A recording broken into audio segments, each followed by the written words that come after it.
Welcome to the how-to guide of Filmic Pro. My name is Angela Romo and I am the intern for the Independent Shakespeare Company. So we're going to start this tutorial with going down the line of what is this toolbar here in Filmic Pro. Filmic Pro is a filming app that manipulates your camera in your phone. It can be used for Android or iPhone. There are some limitations between the two and I'm willing to answer some questions. I'm not too familiar with the Android, but from what I saw, that the Android can do all the basics that the iPhone can do. So we're going to go down the line.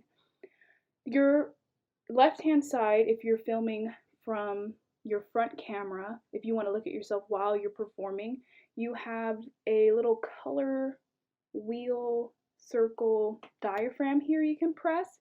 This is mainly used for white balancing. So when you press the white balance, you want auto white balance for this situation because your color is pretty much going to be the same.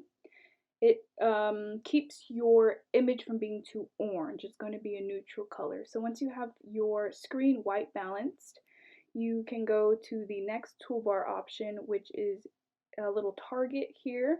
This is for manually adjusting your exposure, so how much light goes into the camera.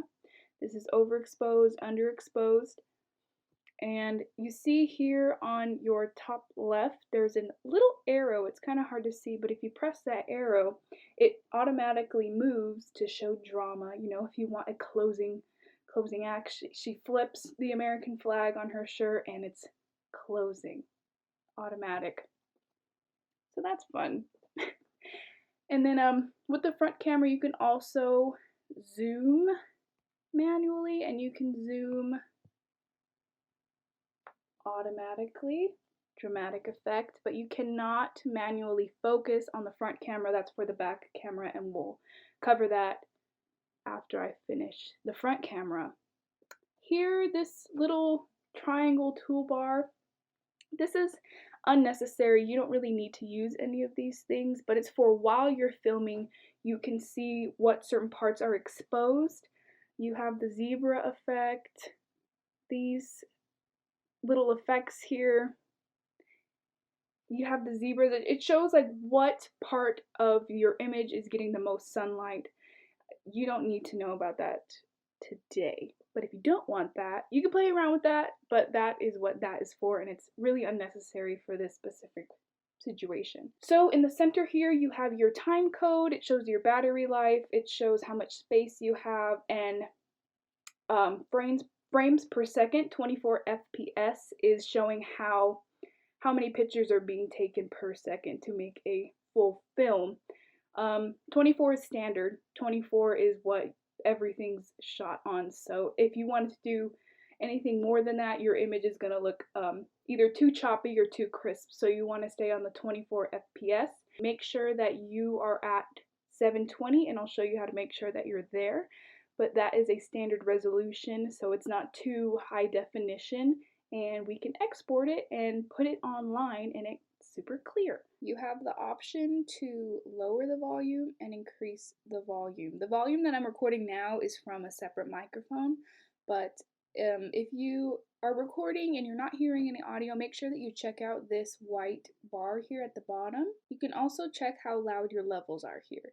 So that green bouncing bar is how loud you are. You see how it goes further up and it'll change color. So you want to stay relatively in the green to yellow. Yellow is still a little bit loud, but if you see that your level's going all the way to the red, you might want to turn down the volume level here. Here we have the settings bar. There's a lot to take in here. You really don't need a lot of these things. Going down the line, resolution for this festival, you're just going to need 16:19 ratio. This is also where you can see what you're filming at, your resolution. 1080 is a higher definition, but we're going to be recording in 720, so make sure that you're there and just stick with the Filmic quality on the second row.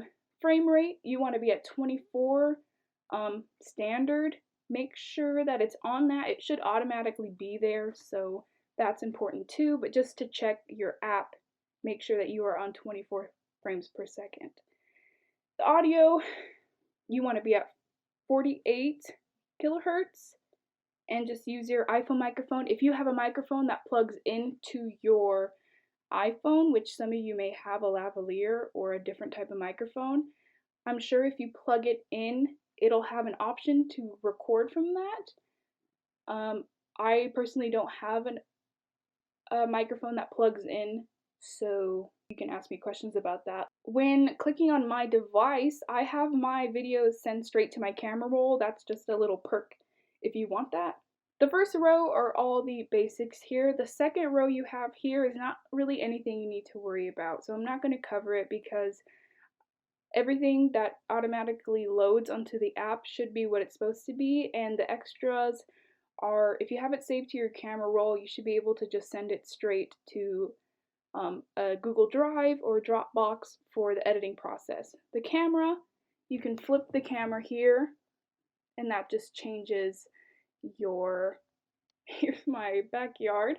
It changes from front camera to back camera. It's pretty explanatory. The play button here is once you record your videos, you're going to have them, let's say we record 4 videos, it's going to show all your 4 videos here.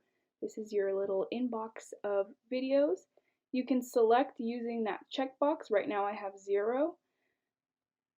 With the filter by button, you can either make the film rate quicker than 24. If you do make that mistake, you can press all and you can adjust your film rate here. And this little arrow pointing up is really important. That's how you get your videos sent. You can email through there, you can message. That's how you get your videos sent once you're finished filming. The big white button right here, I'm not going to press that because it'll end my tutorial here, but if you press that button, it will start recording and you are set. So now I'm going to show you what you can do when you use the back camera. There's only about 2 other perks to that. If you want to get a tripod and film, you may have a little bit better quality filming from the back camera depending on what iPhone you have. I have an iPhone 7, but if you have an iPhone 10 or iPhone 11, you probably have a way better quality of camera on your back camera. So if you want to get a tripod and adjust yourself, you can do something like this. For the back camera is that you are able to manually change your focus. So what you need to do is you need to press that target tool that we had talked about earlier. When using the manual zoom, you are able to drag the bar upwards or downwards. When you move the bar downwards, you can zoom in to the image that is closest to the camera lens. Another perk of the back camera is the stabilization button. It keeps your image from being too shaky. You are able to move the circle and the square at your convenience. The square works as your focus and the circle works as your exposure. So you are able to move the exposure wherever you want, and as soon as you tap it one time and it turns red, you know that it is locked. So it's not going to be going anywhere. And the same with the focus.